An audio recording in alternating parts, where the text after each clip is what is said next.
En Primera de Reyes, capítulo 3, vamos a analizar y vamos a desarrollar una conferencia que se llama La sabiduría en la oración.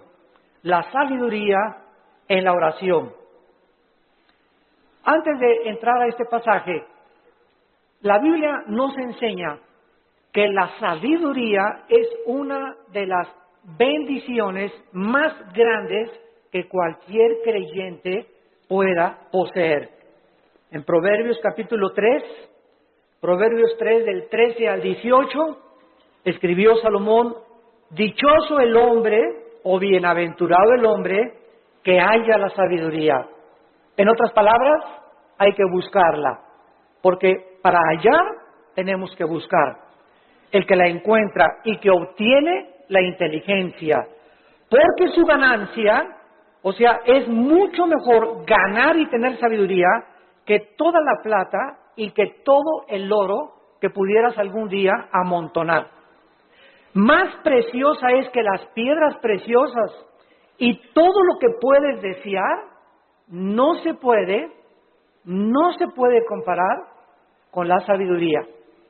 Largura de días está en su mano derecha, en su izquierda riquezas y honra, sus caminos son caminos deleitosos, todas sus veredas son paz. Ella es árbol de vida a los que de ella echan mano, y dichosos son los que la retienen. Siendo que la sabiduría es tan importante que el dinero, una vez yo le pregunté a Dios: oh Dios, ¿por qué dices que es más importante la sabiduría que el dinero? Porque la mayor parte de la gente diría: bueno, yo prefiero 1000 veces tener dinero que sabiduría. Y la respuesta la vamos a encontrar a través del desarrollo de esta conferencia, porque les voy a dar un adelanto. Si tú tienes dinero y no tienes sabiduría, el dinero que tienes lo vas a malgastar. Lo vas a usar en cosas y en vanidades ilusorias que se convierten en una maldición para tu vida. Escúchame muy bien. Personas que tienen dinero y no saben cómo usarlo, el dinero se convierte en una maldición para sus vidas. Pero si tú tienes sabiduría antes de tener dinero, cuando tengas dinero vas a saber cómo usarlo, dónde usarlo y a qué horas usarlo. Entonces, cuando nosotros tenemos sabiduría, antes que tener una carrera, antes que tener dinero, antes que casarnos, comenzamos a tener la capacidad de saber usar lo que Dios nos ha dado. La sabiduría tiene una definición que es la siguiente, a los que la quieran apuntar. La sabiduría se puede definir como la capacidad o la habilidad para poder entender y discernir qué hacer, cómo hacerlo y cuándo hacerlo. Es la capacidad para poder entender y discernir qué hacer, cómo hacerlo y cuándo hacerlo. También podríamos decir que la sabiduría es la capacidad para saber aplicar el conocimiento. El conocimiento nos lo da la Biblia. Y muchos que me escuchan ya saben que dice la Biblia en Efesios 5, maridos, amen a vuestras mujeres. Eso dice la Biblia, ¿verdad? Y todos los varones dicen, amén, amén, amén. Sin embargo, si yo tengo ese conocimiento nada más intelectual, y en mi casa yo no soy una persona caballerosa con mi esposa, una persona que la respeta, una persona que tiene consideraciones con ella, una persona a la cual yo tengo que tratar como un vaso más frágil, si yo no pongo en práctica lo que yo conozco, no puedo tener sabiduría. La sabiduría entra a mi vida cuando practico lo que yo sé. Porque hay muchos de ustedes que conocen mucho de la Biblia tal vez, o mucho de teología, o que nos están escuchando por televisión, sin embargo, no viven lo que conocen. Dicen una cosa y hacen otra cosa. Y ahí es cuando la personalidad se comienza a desintegrar. Cuando nosotros decimos una cosa y hacemos otra cosa, nuestra mente se comienza a dividir. En la psicología se le llama esquizofrenia, que significa mente dividida. Antes de que se definiera la esquizofrenia, en Santiago capítulo 1, la Biblia decía, hace 2000 años, el hombre de doble alma. Se tradujo el hombre de doble ánimo. La palabra griega es nepesh, que es alma, es inconstante en todos sus caminos. Una persona con la mente dividida no puede ser igual en el trabajo, ni en el autobús, ni en la tienda, ni en el supermercado, ni en la escuela, ni en su casa. Una tiene una personalidad con sus amigos, tiene otra personalidad en la iglesia, aquí llega a la iglesia con cara de San Anselmo, o de Santa Rita de Casia, tiene otra personalidad allá en su trabajo. Son personas que tienen 2 o 3 personalidades porque están desintegrados.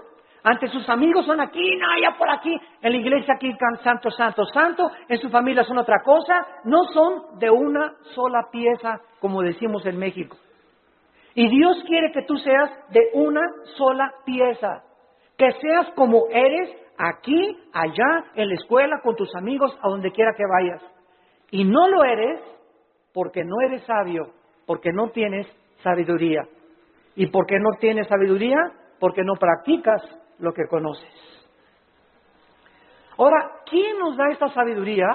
La Biblia, a través del Espíritu Santo.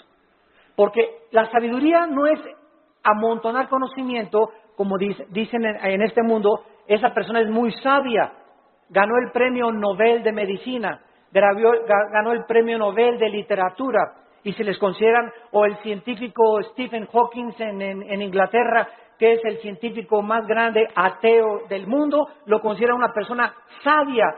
¿A qué le llaman sabia a la gente? A los que tienen mucho conocimiento en determinado área académica. Pero la sabiduría de Dios es la capacidad para vivir, para ser papá, para educar a los hijos, para saber cómo educar a mi esposa, para tratar con el problema de mi hijo, para tratar con el problema de mi hija, para resolver los problemas en mi trabajo. Esta capacidad para resolver problemas en la Biblia se llama sabiduría. Porque hay mucha gente muy inteligente, con mucho conocimiento, sin que sepa cómo vivir. La persona que posee la sabiduría sabe distinguir entre el bien y entre el mal. Manifiesta una conducta responsable, sabe cómo actuar en diversas circunstancias, sabe cómo vestirse en diferentes circunstancias, sabe cómo usar el dinero y sabe cómo dirigir o gobernar una nación, una familia, una empresa y una iglesia. La sabiduría le da la capacidad a los gobernantes de tener un rumbo adecuado en la nación. ¿Qué es lo que vemos ahorita en el mundo? Un mundo de naciones, más de 200 naciones, con gobernantes, la mayoría sin sabiduría. La mayor parte de ellos ya, ¿verdad?, con problemas mentales muy fuertes, posicionados solamente en gobernar, en controlar el pueblo, en controlar a las masas, sin poder ellos beneficiar al pueblo, porque nunca descubrieron que el gobierno es para bendecir a los demás y no a su propio imperio. En Job, el libro de Job, capítulo 28, versículo 28, dice la Biblia: he aquí el temor del Señor es la sabiduría y el apartarse del mal la inteligencia. ¿Qué es lo que hace a una persona sabia? Temer a Dios. ¿Qué significa temer a Dios? ¿Tenerle miedo? No. Tenerle miedo a Dios te aleja de Dios, y tener temor de Dios te acerca a Él. Esa es la diferencia entre el temor de Dios y tenerle miedo a Dios. No lo confundan, no es igual la gimnasia que la magnesia.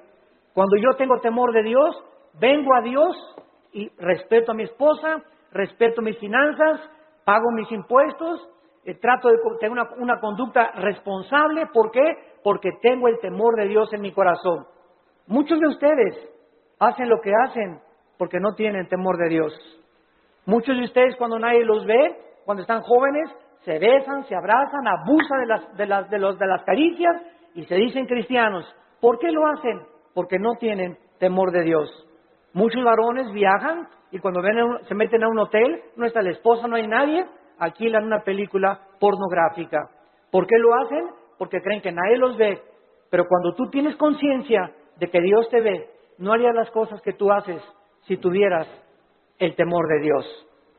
Esta es la razón por la cual Salomón, regresamos ahora a nuestro pasaje, estaba preocupado por ser un rey sabio. Era joven, acababa de consolidar su poder, acababa de sofocar una rebelión interna de gobierno de su hermano Adonías, eliminando a sus enemigos, y la nación de Israel se encontraba ahora perfectamente unificada por un liderazgo que era él, y había paz por todos lados. Su padre David acababa de morir y él estaba ahora sentado en el trono. Y Salomón, cuando está sentado en el trono, sintiendo su inmadurez, su incapacidad y su falta de experiencia, le pide a Dios sabiduría para poder discernir y poder gobernar a un pueblo tan grande. ¿Qué es lo que nosotros debemos hacer también cuando muchos de ustedes, jóvenes que me escuchan, se casan a los 23 años? Te casas, chamaca, a los 18 años, tal vez porque te embarazaste antes, o te casas a los 20 años de edad. Dices, ¿verdad? Dios mío, tengo 23 años y estoy casado. Y ahora tengo que trabajar y voy a tener que tener sabiduría para educar a mi esposa, para saber qué empleo poder tener, para saber cómo educar a mis hijos. Dios mío, reconozco mi incapacidad. Señor, reconozco mi inmadurez. Oh, Dios mío, ayúdame. Y cuando nosotros tenemos esa actitud de reconocer, Padre, ahora mi negocio creció, las iglesias crecieron, ahora tengo más hijos. Señor, no sé cómo manejar esto. Para eso está Dios, para darnos la sabiduría, la capacidad de saber qué hacer. Y no hablarle a Walter Mercado, ni a la doctora Corazón, ni al psiquiatra, ni al psicólogo, sino consultar en su palabra. Aquí en la Biblia se encuentran los consejos de la sabiduría y de la inteligencia. Esto es lo que Salomón adquirió cuando se sentó. Y vamos ahora a darle lectura al primer capítulo del primer libro de los Reyes, capítulo 3. Y vamos a ver, en primer lugar, algunas cosas que nos comienzan a vislumbrar el corazón de Salomón antes de entrar en el tema principal de la conferencia. Veamos en primer lugar en el versículo 1 el compromiso político y diplomático que Salomón comenzó a ejercer. Salomón hizo parentesco con Faraón, rey de Egipto, pues tomó la hija de Faraón y la trajo a la ciudad de David. Entre tanto que acababa de edificar su casa y la casa de Jehová y los muros de Jerusalén alrededor. Salomón, entrando a su reinado, inmediatamente supo que necesitaba a Egipto, que necesitaba a Siria, que necesitaba a Jordania, que las naciones de alrededor eran importantes para poder tener una buena relación política y diplomática. No quería la guerra. Entonces, Salomón, en aquel tiempo, los países hacían alianzas dando a la hija del rey al hijo del otro rey o al rey mismo. Entonces, los matrimonios en tiempos de Salomón eran por compromiso político. No necesariamente Salomón se enamoró de la hija de Faraón, tal vez ni la conoció, sino simplemente al ser la hija de Faraón de Egipto y casarse con Salomón, rey de Israel, Egipto e Israel hacían una unidad, hacían un compromiso a través del matrimonio.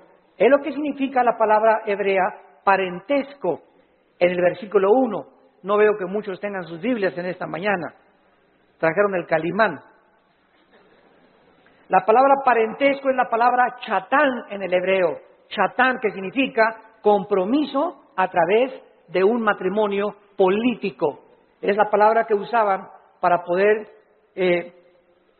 llevar a cabo los matrimonios políticos. Muy bien. Sin embargo, cuando Salomón adquiere el compromiso por política y diplomacia con la hija del faraón, Salomón estaba violando una ley que dice en el libro de Deuteronomio, capítulo 17, versículo 14, Deuteronomio 17, 14, que Dios había dado en el monte Sinaí a Moisés para los gobernantes. Dice Deuteronomio 17, versículo 14, cuando hayas entrado en la tierra que Jehová tu Dios te da, y tomes posesión de ella y la habites, y digas, pondré un rey sobre mí, como todas las naciones que están en mis alrededores, ciertamente pondrás por rey sobre ti al que Jehová Dios escogiere. De entre tus hermanos pondrás rey sobre ti. No pondrás hombre extranjero que no sea tu hermano, pero él no aumentará para sí caballos, ni hará volver al pueblo a Egipto, con el fin de aumentar caballos, porque Jehová los ha dicho, no se vuelvan nunca por este camino. Versículo 17, ni tomará para sí muchas mujeres. Dios siempre estuvo en contra, ¿verdad?, de la poligamia, siempre, siempre. El hecho que Salomón y el hecho que David hayan tenido varias mujeres no implica que era la voluntad de Dios, porque la voluntad de Dios es doble. La voluntad de Dios es permisiva y la voluntad de Dios es directiva. Dios te da permiso de que te cases con ese roto quinto patiero. Dios te da permiso de que te hagas socio de esa persona que no es cristiana. Pero no significa que al permitirte Dios que hagas lo que hagas, no significa que era su voluntad que te casaras con ese muchacho o con esa muchacha, porque lo hiciste encaprichado en hacer algo y Dios nos deja que nosotros recojamos las consecuencias de lo que hemos arado y de lo que hemos sembrado. La cosecha es de nosotros, pero no significa que era la voluntad directiva de Dios. La voluntad directiva de Dios es, yo tengo para ti una mujer que te va a ser fiel, que va a ser la mujer de tus hijos, espera el tiempo en que yo te la traiga. Si tú te impacientas, te casas con la equivocada y te va como infierno. Y después cuando te cases, pues es que Dios, si hubiera querido, hubiera impedido que me casara con Chencho. ¿Sabes una cosa? Dios te dejó que te casaras con Chencho y claro que lo podía impedir, pero si lo hubiera impedido, hubiera violado tu libertad, el libre albedrío. Y ya no seríamos, ¿verdad?, personas, agentes morales, seríamos robots y seríamos títeres de un Dios que Él hace lo que Él quiere. Y Él nos ha dado el libre albedrío para que seamos responsables de las decisiones y las consecuencias que las decisiones que hagamos vamos a recoger. Vamos a ver después cómo acabó Salomón precisamente por estas decisiones equivocadas que llegó a hacer. En segundo lugar, dice el versículo 2 que hasta entonces, o sea, hasta el tiempo de Salomón, el pueblo sacrificaba en los lugares altos, donde regularmente los paganos hacían los sacrificios. Y Dios nunca quiso que Israel sacrificara en los lugares altos, pero hasta que Salomón acabó el templo y se ofrecieron sacrificios en el lugar donde Dios quiso que se ofrecieran, Dios permitió que se llevaran a cabo sacrificios en los lugares altos. Dice el versículo 2, porque no había casa edificada al nombre de Jehová hasta aquellos tiempos. Salomón tenía una capacidad, en segundo lugar, como constructor. Si ustedes ven todo el primer libro de Reyes, es increíble la arquitectura, la hermosura de la decoración del templo de Salomón, de los cuadros que mandó traer. Tenía 12, su trono tenía leones de oro en las escaleras, su trono donde Salomón se sentaba era de oro puro. Nunca ha habido, nunca en la historia, ni Bill Gates, ni el señor Slim, ni los Kennedy, ni los Rothschild, ni ningún millonario ha tenido el dinero que ha tenido y las riquezas del rey Salomón. Pero al mismo tiempo que Salomón ha tenido las riquezas inimaginables que cualquier persona haya podido alcanzar, ni los árabes tampoco, ni los sheiks en Arabia, Salomón al mismo tiempo, vamos a ver, era el hombre más sabio de toda la historia que ha existido. El hombre más sabio, imagínense, tenía millones de billones de riquezas y al mismo tiempo tenía la sabiduría que al final de su vida la hizo a un lado y pues ya es otro cantar, ¿verdad? Él se aparta de Dios, apostata, y después regresa a Dios y escribe el libro de Eclesiastés, que es el compendio de sabiduría después de Proverbios más grande de toda la Biblia, el libro de Eclesiastés. Muy bien, ahora sí, vayamos a comenzar a analizar esta oración que Salomón, consciente de su inmadurez, comienza a hacerle a Dios. Dice el versículo 5, y se le apareció Jehová a Salomón en Gabaón. Se le apareció Jehová a Salomón en Gabaón. ¿A cuántos de ustedes se les ha aparecido Dios? Todos podemos decir, ¿verdad? A ninguno. Pero esto es una verdad parcial, porque cada vez que hables la Biblia, se te aparece Dios. Ya no tenemos manifestaciones visibles de Dios, ni audibles como en los tiempos antes en el Antiguo Testamento. Pero ahora nadie puede decir, bueno, si a mí se me aparecía Dios, ¿sabes una cosa? Ahora no solamente se le apareció Dios para decirle algunas cosas, sino que ahora tenemos todo el consejo de Dios en la Biblia. Todo lo que Dios tenga para decirnos ya se encuentra en la Biblia. Después de la Biblia no hay nada más que Dios nos tenga que decir. Por eso la Biblia es un libro sellado. El que le agregue algo a estas palabras o el que le quite algo a estas palabras, dice Apocalipsis capítulo 22, las maldiciones de este libro caerán sobre esa persona. Por eso cuando oímos, ¿verdad?, que tantas cosas de profecías, y el Señor me dijo que iba a entrar una muchacha con vestido verde y vas a casar con ella. Y el Señor me dijo que de aquí de esta iglesia van a salir ríos de agua viva. Y el Señor dice que un avivamiento va a venir en Guatemala o va a venir en España, etcétera, etcétera. ¿A quién le dijo eso el Señor? ¿Quién sabe? Tal vez cenó pizza en la noche a las 12 de la noche. Y comienzan a decir cosas que no están en la Biblia, que asumen que Dios dijo, pero Dios no lo dijo. Porque profetizar no es anunciar el futuro. Profetizar es comer esta palabra y cuando hablas esta palabra. La persona que predica la palabra es un profeta. Un profeta no es una persona que dice, va a pasar esto o va a pasar aquello. Esos son adivinaciones. No confundas la profecía con la adivinación. Ahora, en el Antiguo Testamento había videntes. La palabra naví en el hebreo, que se les dio profecías del futuro. Todo lo que va a pasar ya está escrito en la Biblia. Cuídense cuando va a temblar en Toluca en febrero del 2011. Y el Señor me dijo que a las 10 de la mañana, cuídense hermanos y hermanas en Cristo de todas estas falsas profecías. A la luz y al testimonio. Si no es a la palabra de Dios, no les ha amanecido, dice el profeta Isaías. Entonces Salomón tiene la aparición de Dios en sueños y le dice, Dios es Salomón. Escuchen esto, versículo 5. Pide lo que quieras que yo te dé. Ni Santa Claus, ¿verdad? Ni Aladín y la lámpara maravillosa, cuando el genio se aparecía y le decía a Aladín, no, pídeme lo que quieras. Aquí estamos ante el Dios creador de los cielos y de la tierra. ¿Y qué vemos en primer lugar? Una invitación de Dios que Él nos hace, no solamente a Salomón, sino también a nosotros en el Nuevo Testamento. Clama a mí y te responderé, dice Jeremías 33:3. Y te enseñaré cosas grandes y ocultas que tú no conoces. Ahora aquí inmediatamente podríamos asumir, si aparece Dios, pídeme lo que quieras, un Cadillac último modelo, Señor.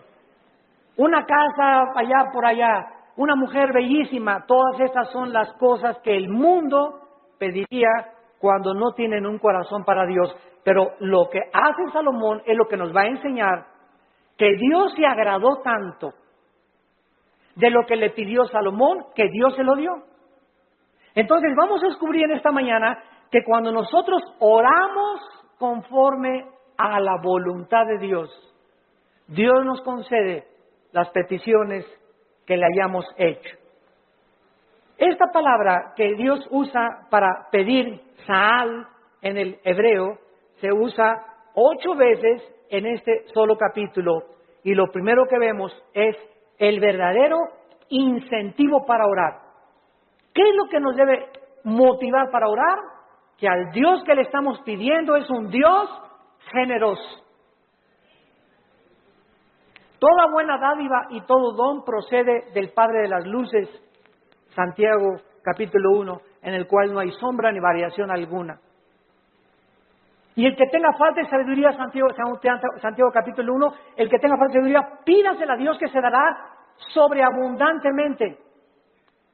Efesios 3:20, y aquel que es poderoso para hacer todas las cosas mucho más abundantemente de lo que le pedimos o ni siquiera nos imaginamos, según el poder que actúa en nosotros.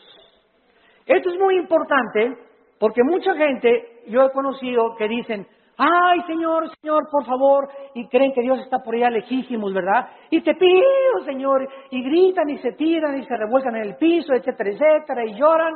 Y dice Efesios 3:20 que lo que le pedimos a Dios lo responde de acuerdo al poder que está afuera o adentro. ¿Perdón? Según el poder que actúa dentro de nosotros. Entonces, dentro de nosotros está el Espíritu Santo. Y yo solo tengo que hincarme en el secreto de mi oración y entrar en comunión con Dios, y Él me está oyendo, Él está dentro de mí, y no tengo que buscar manifestaciones de Dios externas, porque el poder está dentro de mí. Y dentro de mí, si el Espíritu Santo yo tengo una relación de compañerismo con Él y camino en santidad con Dios, lo que Dios me pone dentro de mí, me lo va a dar. Porque Dios se agrada cuando le pedimos conforme a su voluntad.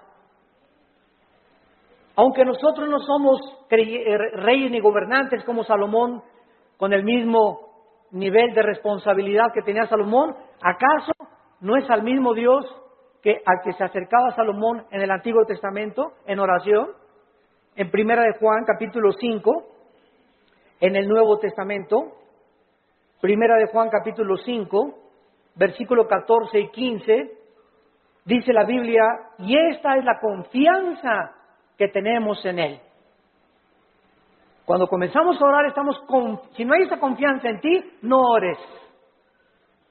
Porque el que se acerca a Dios es necesario que crea que Dios existe. Esta es la confianza que tenemos en Él, que si pedimos alguna cosa conforme a su voluntad, conforme a lo que Dios quiere para nuestra vida, Él nos oye.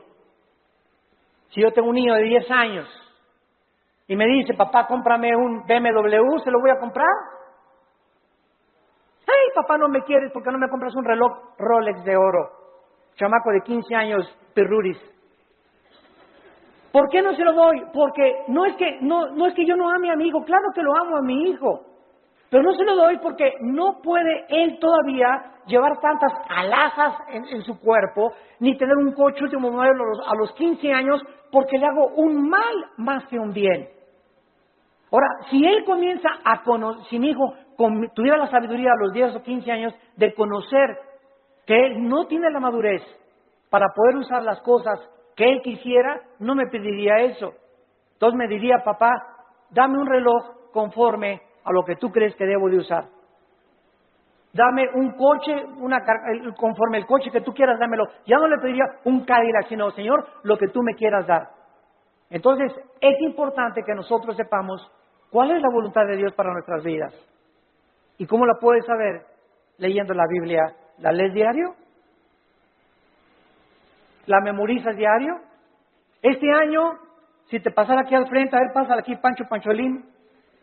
¿Cuántos versículos ahorita, dinos de memoria a toda la iglesia, o cuántos capítulos de la Biblia memorizaste en el año 2010? ¿Te sabes el Salmo 23 de Perdis? ¿Te sabes de Perdis el Salmo 91? ¿O nada más sabes Juan 3:16? De tal manera amó Dios al mundo que dio su Hijo unigénito.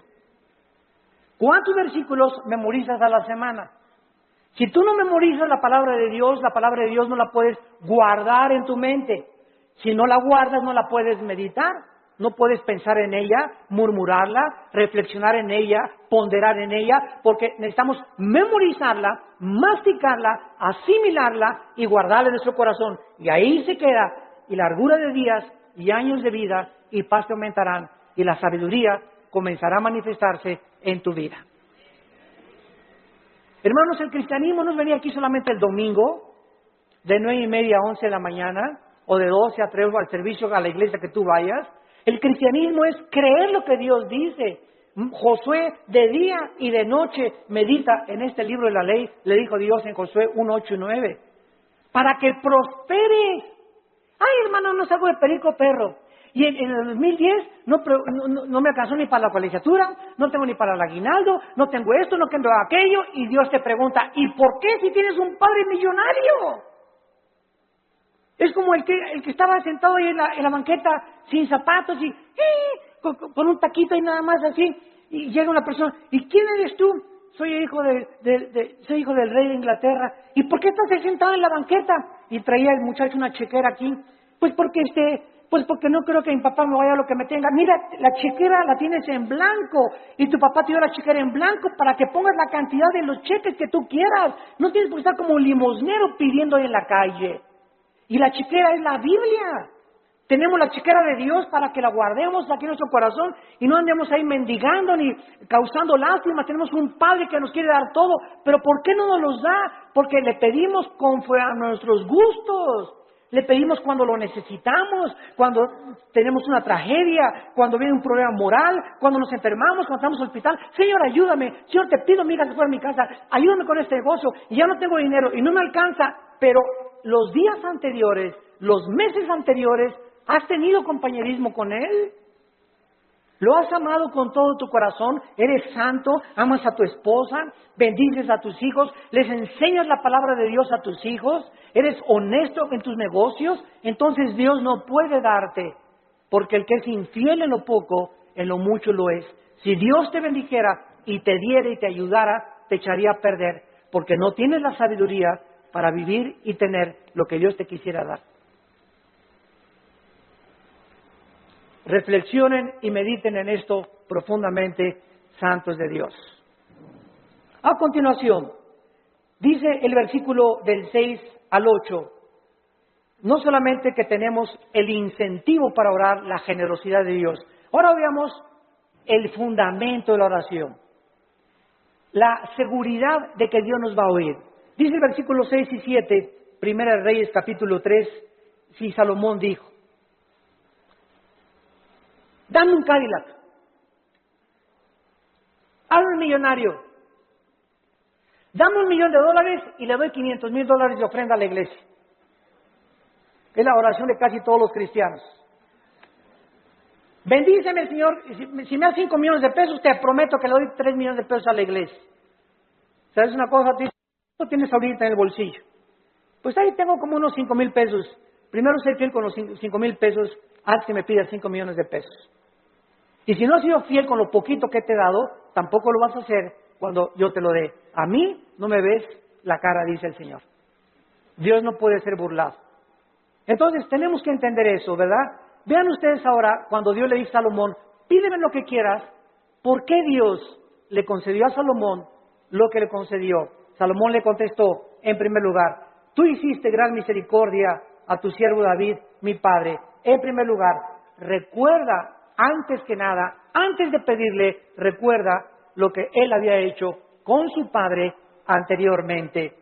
Dice a continuación, porque él anduvo delante de ti en verdad, en justicia y con rectitud de corazón para contigo. En segundo lugar, recuerda que su padre recibió de Dios lo que recibió porque David anduvo en integridad. ¿Qué es integridad? Hacer lo que nosotros decimos. Vivir lo que nosotros predicamos. Si tú predicas una cosa y vives otra cosa, no eres una persona integral, íntegro. Te estás desmoronando, te estás desintegrando, tu mente se está dividiendo y se puede dividir en 2 partes, en 3 partes, hasta en 4 partes. Y después los psicólogos entran y dicen, desórdenes múltiples de la personalidad humana. Personas que tienen hasta 5 personalidades y que se consideran como psicópatas, que ya tienen que ser internados en un hospital para enfermos mentales, que nunca su problema fue el problema mental, su problema fue que nunca resolvieron sus pecados pasados. No quisieron oír la voz de Dios en sus corazones. En tercer lugar, dice David, y tú le has reservado esta tu gran misericordia en que le diste hijo que se sentase en su trono como usted en este día. Salomón, antes de pedirle nada a Dios, recuerda que el hecho de que él esté sentado donde él está sentado como rey,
no es porque él lo mereciera.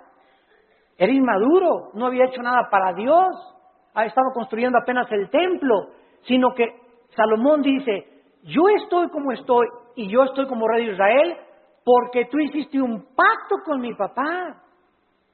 Y por la misericordia que le tuviste a mi papá, yo estoy sentado aquí. Yo no merezco estar sentado aquí. Lo estoy por causa de la misericordia que tú tuviste para con mi padre. Y esto es algo muy importante porque muchos de ustedes están donde están por las oraciones de tu mamá, por las oraciones de tu padre, tal vez las oraciones de tu abuelo que tú no llegaste a conocer, pero Dios nos ha prometido, la generación de los justos será bendita.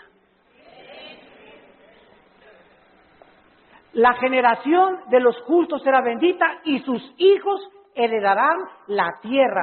Salmo 112, 1 y 2. ¿Qué significa esto?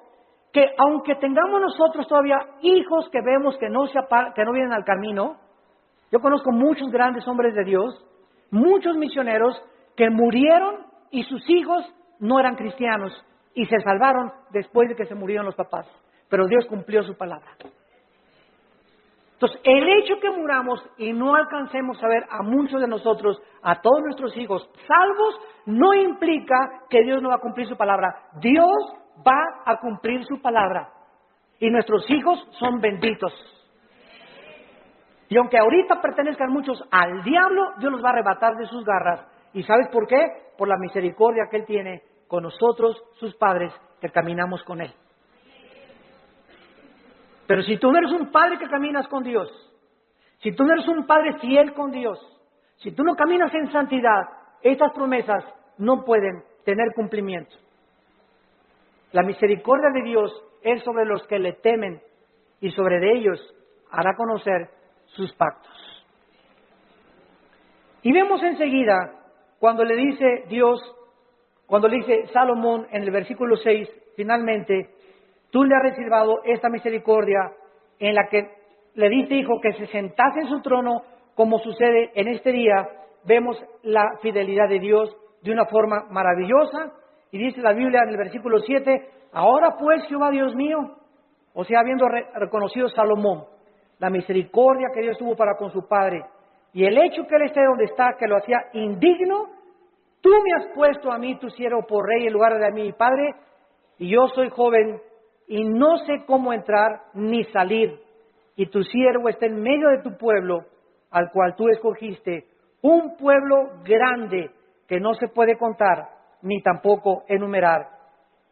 Salomón, finalmente, comienza a orar porque al recordar la misericordia con su Padre, sabe que lo que Dios dice lo cumple.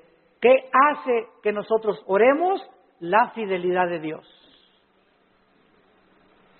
Dice en Efesios 3:20, y aquel que es poderoso para hacer las cosas mucho más abundantemente. Tú le pides a Dios algo, lo que Él te va a contestar es mucho más allá de lo que tú te imaginaste que te iba a contestar. Yo recuerdo, les conté hace algún tiempo, en 1977-78, yo comencé a entrar al ministerio de tiempo completo. Yo trabajaba en un hotel en Acapulco, el hotel que es ahora el Emporio, creo, el Continental, estaba de gerente general del hotel. Y cuando entro en el 77-78, me fui de misionero con unos misioneros norteamericanos, nos llevaron a la Sierra de Guerrero, con la frontera con Oaxaca, Coajiculnapa, la Costa Chica, la Costa Grande. Todo eso anduve 3 años de misionero. Y en toda esa época de misionero, pues llegaba a mi casa y Alan estaba chiquito y comíamos mangos, comíamos frutas, no teníamos para comer, porque me daban un cheque de $50 a la semana, o sea, $200 al mes, solamente no se alcanzaba para comer víveres. Vivíamos en un bungalito por pie de la cuesta en Acapulco,